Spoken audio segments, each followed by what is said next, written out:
Agaseke k'amakuru mu Karere ngapfunduriye muri Uganda. Umunyapolitiki utavuga na leta ya Uganda Dr. Kiza Besigye n'abareganwa hamwe bwana Rutare n'umusirikare w'ipeti rya kapiteni bagejwe mu rukiko bamenyeshwe ko baregwa ibyaha birimo ubugambanyi ku gihugu. Ikinyamakuru Daily muri tegeko bwana Besigye mu rukiko barameze nabi bamwe bamujyanye ngendera mu Kagare k'abantu bafite ubumuga. Amakuru avuga ko umunyapolitiki yabahagaritse imyigaragambyo yo kwicisha inzira akaba noneho yemeye kugira ikintu atamira. Basomerwa ikirego bakurikiranwa mu rukiko umucamanza bamenyesheje ko bagiye mu bihugu bitandukanye ku isi bahura n'abantu banyuranye mu mugambi wo kubona intwaro kugira ngo bakore ubutegetsi bwa General Museveni. Bwana Besigye mu mashusho ugaragara nk'utaruzi biba mu maso yamenyeshejwe ko yageze Nairobi muri Kenya, Atene mu Bugereki no mu Busuwisi hose ashaka imbunda ngo kureho ubutegetsi. Ubushinjacyaha mu kirego cyabwo buvuga ko abagabo bose bari mu rukiko bari bazi umugambi wo kugambanira ubutegetsi ariko ntibatanga amakuru. Umunyamategeko Elias Rukwagunganira Kiza Besigye yasabye urukiko ko rutegeka ko umukiriya bavanwa muri gereza akajyanwa ahantu abasha kwivuza kubera ko amerewe nabi. Ubushinjacyaha bwavuze ko butaramara kwegera ibimenyetso neza busaba ko iburanisha ryasubikwa abagabo bose batatu bakazagaruka mu rukiko mu kwezi kwa gatatu. Ikinyamakuru Daily muri tegeko ko abagabo bose ko ari batatu batemerewe kugira icyo biregura ku birego baregwa kuko ikirego kizaburanishwa ku rwego rw'urukiko rukuru ukurikije uburemere bwacyo. Umucamanza yategetse ko abo bantu batatu bose bagumye kuba bafungiye muri gereza ya Ruzira kugeza mu kwezi kwa gatatu ubwo iperereza rizaba rirangiye bakaburanishwa mu mizi mu rukiko rukuru. Hari amashusho abashyigikiye ubutegetsi bwa Perezida Museveni bakunze kugaragaza ko umwe mu nimbaga harimo amajwi yumvikana ko yabaraye Kiza Besigye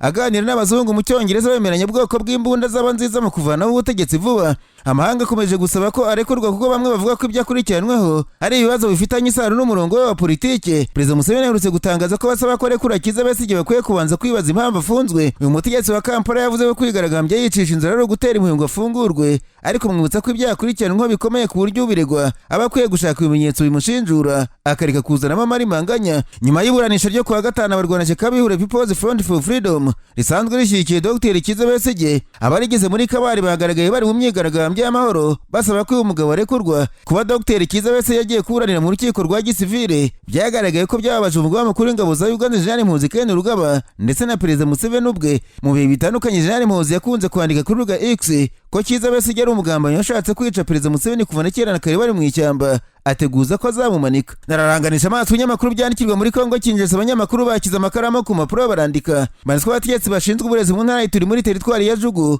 mu burasirazuba bwa Kongo bavuze ko ibigo 14 by'amashuri byafunze imiryango muri iyi minsi kubera ibitero by'umutwe witwaje intwaro wa Kodeko. Abaturage barahunze amashuri abura abanyeshuri. Ikinyamakuru Media Kongo cyanditswe abanyeshuri aho bahungiye babishoboye bigira munsi y'igiti ngo batazatakaza umwanya umwaka ukabapfira ubusa. Abaturage bahunze ibitero bya Kodeko bari batuye mu bice bya Fataki, Ro ndetse na Dorodoro.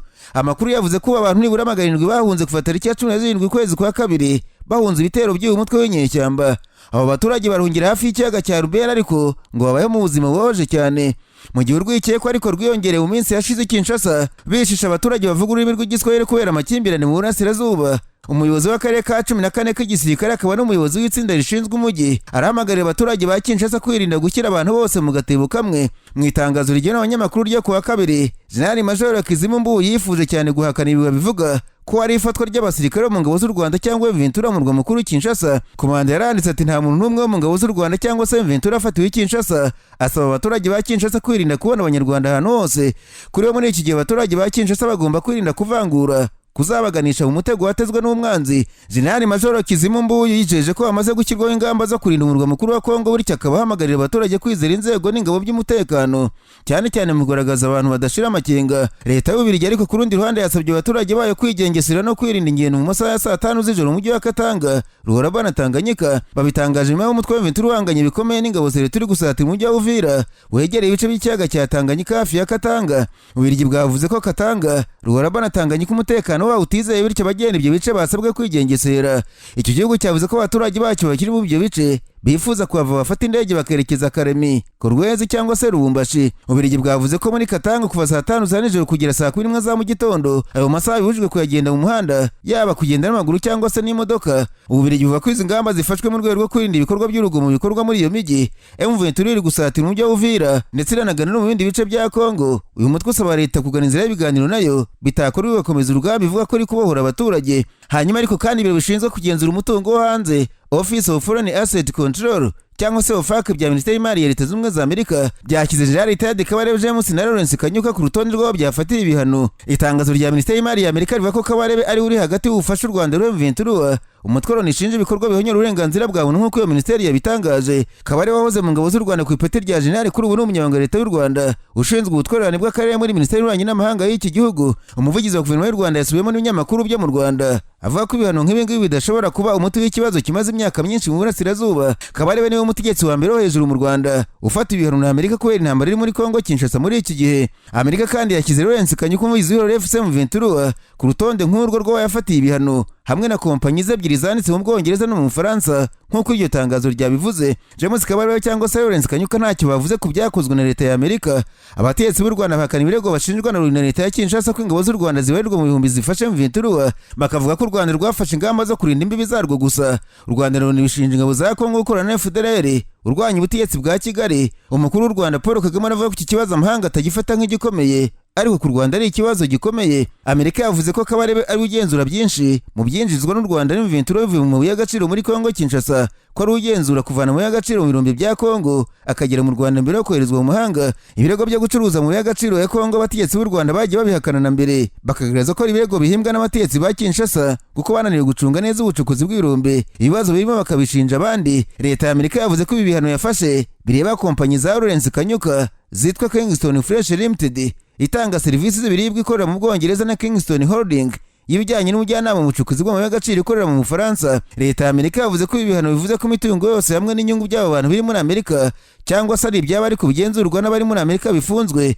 kandi n'ibindi bintu byabo bigomba kubwirwa biriya biro bya Amerika. Si ubwa mbere Amerika cyangwa se ibihugu by'Uburayi n'ubumwe bw'Uburayi bifata ibihano abantu ku giti cyabo bibashinja uruhare mu bikorwa biteza umutekano mu burasirazuba bwa Kongo. Mu mwaka wa 2022-2023 Amerika yafatiye ibihano barimo Prenel Hakizimana wa FDLR, Sebastien Wimbabazi wa FDLR, Ruvugayo Mikore Protogene wa FDLR, Bernard Byamungu wa M23, Colonel Salomon Tokoronga w'ingabo za FARDC, Brigadier General Andrew Nyamvumba w'ingabo z'u Rwanda RDF, Colonel Michel Rukunda bitaga makanika wa Twirwaneho, barimo kandi Bertrand Bisimwa wa M23 na Colonel Nanga wa M23.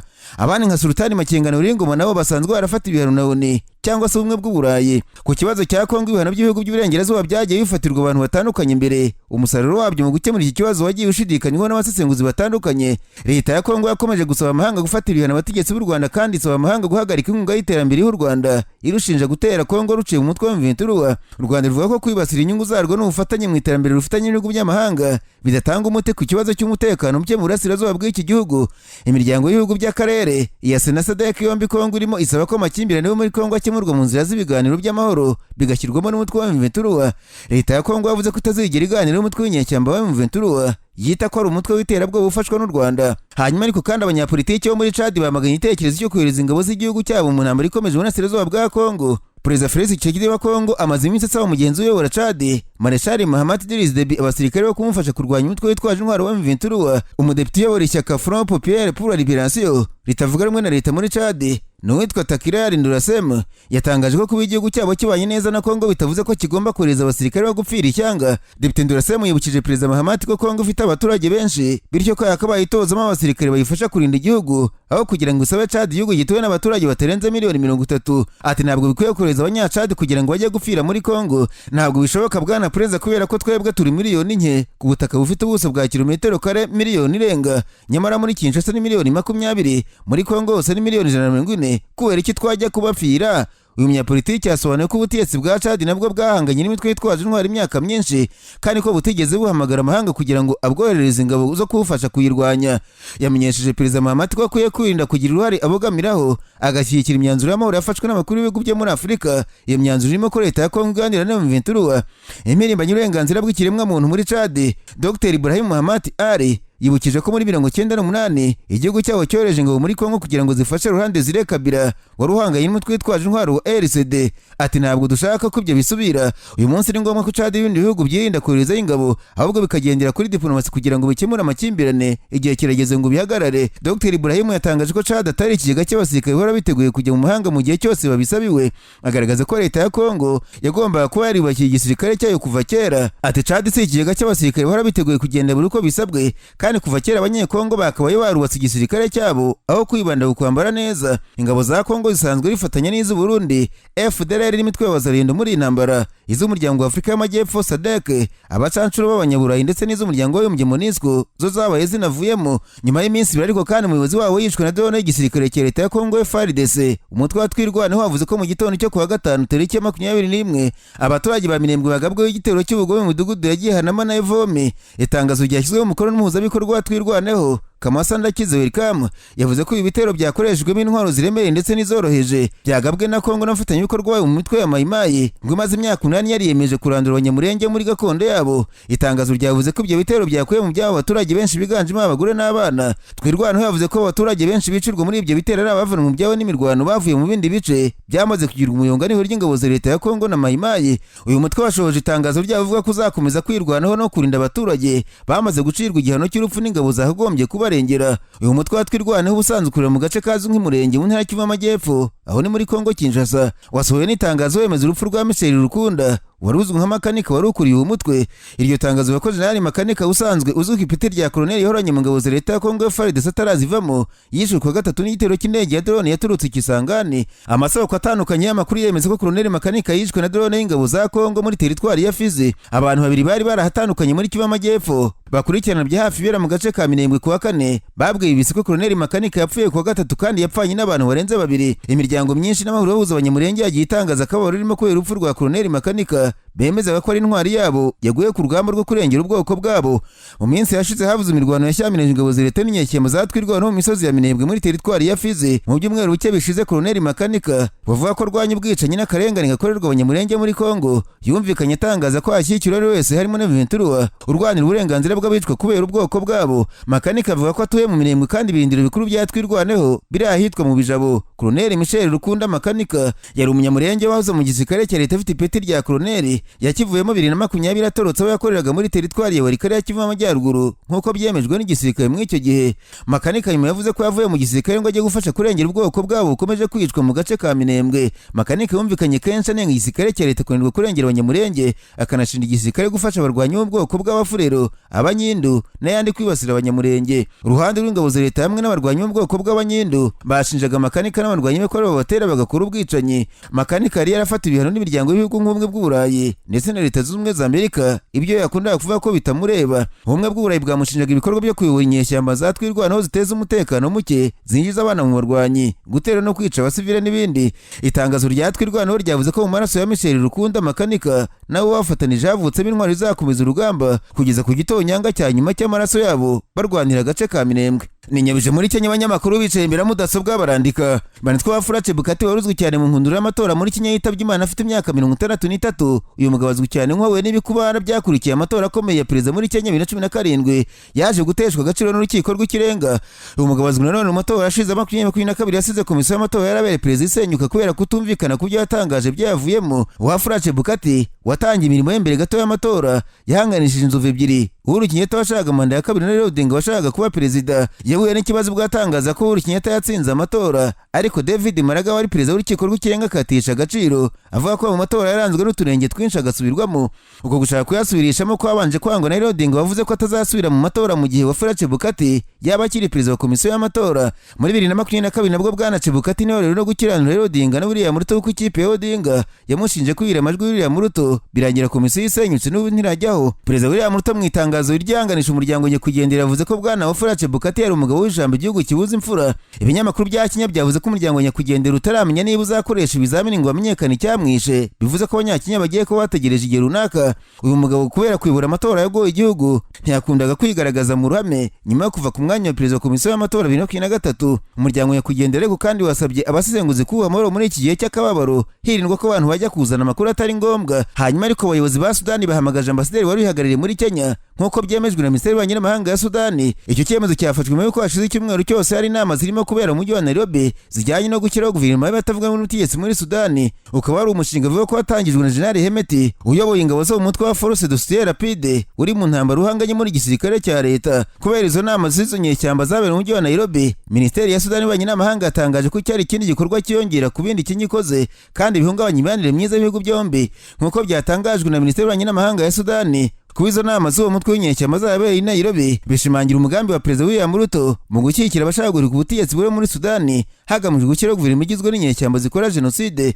Itangazo ryasohowe n'iyo minisiteri kandi ryakomeje rivuga ko ubuyobozi bwa Sudani bwamaganye bikomeye inkunganiro birimo gutera umutwe w'inyeshyamba. Rigereye ubu Nairobi yahindutse hamwe mu hantu h'ingenzi habera ibikorwa bya politike, ibyerekeye ubukungu n'abarizwa ibikoresho bitandukanye by'izo nyeshyamba. Perezida William Ruto yigize umwe mu baterankunga bakomeye b'uwo mutwe w'inyeshyamba mu rwego rw'akarere.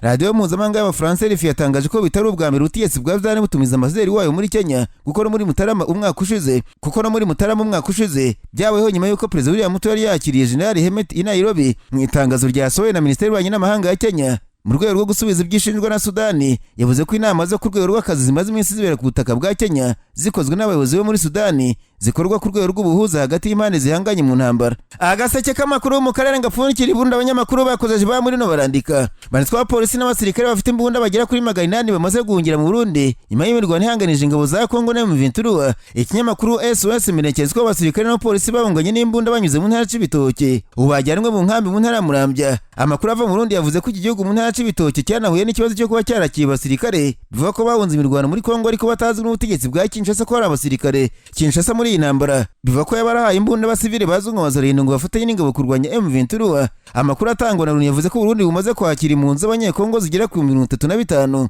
Ikinyamakuru cyavuze ko leta y'Igitega itaratangaza ko abanyekongo bo mu ngabo bahungiye. Kugeza ubu amakuru ataremezwa n'ubutegetsi bw'i Burundi avuga ko bwaratangiye kuvana ingabo muri Kongo Kinshasa n'ubwo igihugu kibihakana. Umunyamakuru SOS Media mu ntara y'Ibitoke avuga ko ari abantu abona bambaye bote benshi kandi ziriho n'ibyondo bafite umunaniro bari kugaragara muri ako gace, bigakeka ko ari abasirikare b'u Burundi bari gutahuka baturuka mu ntambara muri Kongo Kinshasa.